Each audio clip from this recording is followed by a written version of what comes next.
देखिए, क्या मेरा पहला सवाल आपसे ये है कि आप सब का क्या ख्याल है कि पाकिस्तान में स्पेशली गर्ल्स, क्योंकि द गर्ल्स आर सिटिंग है, क्या लड़कियों के लिए काम करने के जो मौके हैं वो बहुत ही हौसला अफ़ज़ा हैं?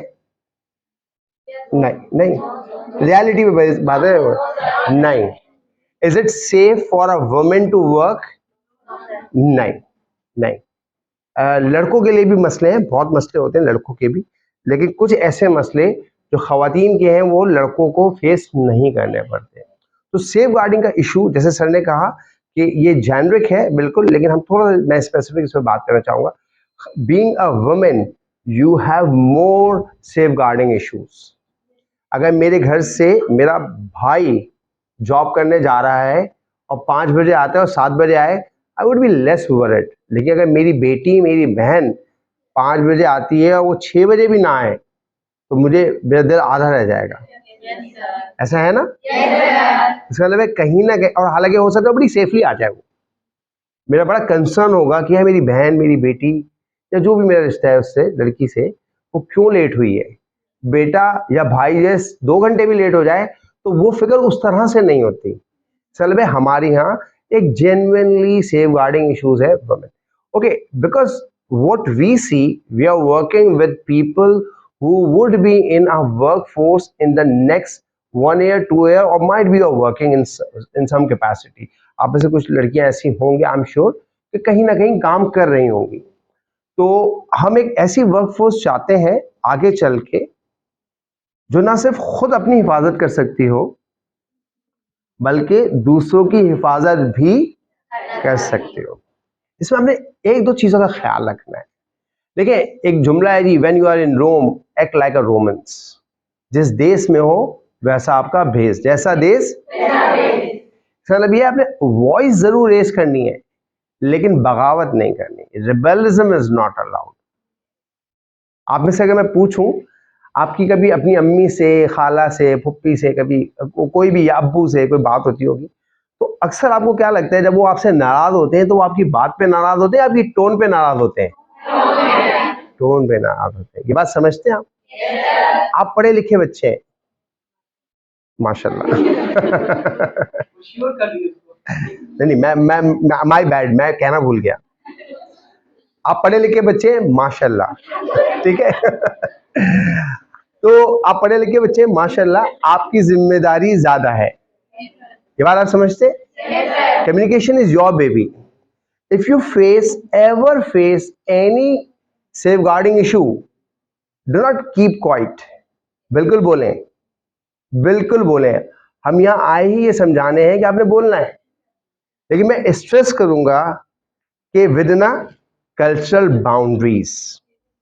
क्योंकि अगर आपने उस बाउंड्री को क्रॉस किया तो लोग आपकी बात भूल के टोन पकड़ के बैठ जाएंगे। जैसे आप अपनी अम्मी या अब्बू से कोई बात मनवाना चाह रहे होते हैं, बात आपकी जायज होती है, लेकिन होता क्या है, आपकी टोन आउट हो जाती है, और उसके बाद क्या कहानी होती है, तुमने मुझसे बदतमीजी, आप कह रहे हैं मेरी बात नहीं, तुमने मुझसे आपने बात, तो तुम, तो बात तो फिर सुनी नहीं जाती ना। तो आपके लिए ये इंपॉर्टेंट है कि आपकी बात सुनी जाए या नहीं, ये इंपॉर्टेंट है। तो प्लीज डू अंडरस्टैंड, हमारे यहाँ अनफॉर्चुनेट है ये कि गर्ल्स या इवन बॉयज इस बात को नहीं, क्योंकि लेकिन आपका मसला सेंसिटिव है ना, तो आपको सेंसिटिविटी को पकड़ना है। Please be very careful while you are talking about these type of issues, क्योंकि हमारी सोसाइटी में मुख्तलिफ टैबूज हैं, हमारे यहाँ इसको इनकरेज नहीं किया जाता। मैं आपको अच्छा इनकरेज, हम ये जरूर कहेंगे आपको कि ऐसा कोई भी सेफ गार्डिंग का इशू हो, ना सिर्फ आपने अपने आप को प्रोटेक्ट करना है, बल्कि अपने साथ बैठे हुए जितने लोग हैं, जैसे सर ने कहा, एक पूरा सर्किल है आपका, 10, 15, 20 लोग हैं जो आपके साथ यूं कनेक्टेड हैं। अभी सर एक आगे जो एक वो अभी एक स्टडी दिखाएंगे क्लॉक वाली, उससे आपको अंदाजा होगा कि ऐसे मसले जिंदगी पे, सारी जिंदगी के लिए छप जाते हैं जहन पे। और जिन बच्चियों को, इवन लड़कों को सेफ गार्डिंग इशूज है, उनकी पर्सनैलिटी में एक हमेशा डिसबैलेंस रहा है, और ये हम साइकोलॉजी पढ़ते और पढ़ाते हैं तो ये बड़ा कॉमन है। आपका बुनियादी काम इस वक्त ये है कि ना सिर्फ अपने आप को मेंटली इस बात के लिए तैयार रहना है कि ना सिर्फ हम अपने आप को प्रोटेक्ट करने वाले हैं, बल्कि दूसरे को भी प्रोटेक्ट करेंगे। और जो सबसे अहम बात क्या है, हमने अपनी वॉइस को रेस करना है। लेकिन इसमें जो सबसे टेक्निकल क्लिंच है वो क्या है कि टोन बड़ी मायने रखती है। अगर आपने टोन आउट की अपनी तो लोग आपकी बात। अच्छा, यहाँ पे ना लड़कियों को बड़ी शिकायत होती है कि लोग हमारे मसले नहीं सुनते। मैं कहता हूँ देखिए, लड़की लड़के का मसला नहीं है, ये कल्चरल एस्पेक्ट है। हमारे यहाँ बच्चे जब बड़ों से बात करते हैं, लड़का लड़की कोई भी हो, ठीक है, अगर उनकी टोन मुनासिब नहीं है तो सामने वाला सुनने के लिए तैयार। और खास तौर पर कोई सेंसिटिव टॉपिक है तो वैसे ही वो बिदकने वाले आपकी बात सुन के, उस पर आपने टोन भी खराब कर ली है क्योंकि आप गुस्से में हैं, तो आपने मल्टीपल लेयर्स लगा दी है रिजेक्शन वाली। Nobody is going to listen you, और आप उसको जेंडर स्पेसिफिक कर देती हैं कि लड़कियों की बात नहीं सुनी जाती। ठीक है, हम कम्युनिकेशन पढ़ते और पढ़ाते हैं, मैं आपको बहुत स्ट्रेस देके समझा रहा हूँ ये बात। I am sure you are getting my point. जब भी इस टाइप की कोई बात को आपने वॉइस रेस करनी है, कल्चरल लिमिट्स का ध्यान रखना है। इसका मतलब ये नहीं है कि खामोश रहना है, ये वो वाली लिमिट की बात नहीं हो रही। टोन का खास तौर पर अल्फाज मुनासिब होने चाहिए।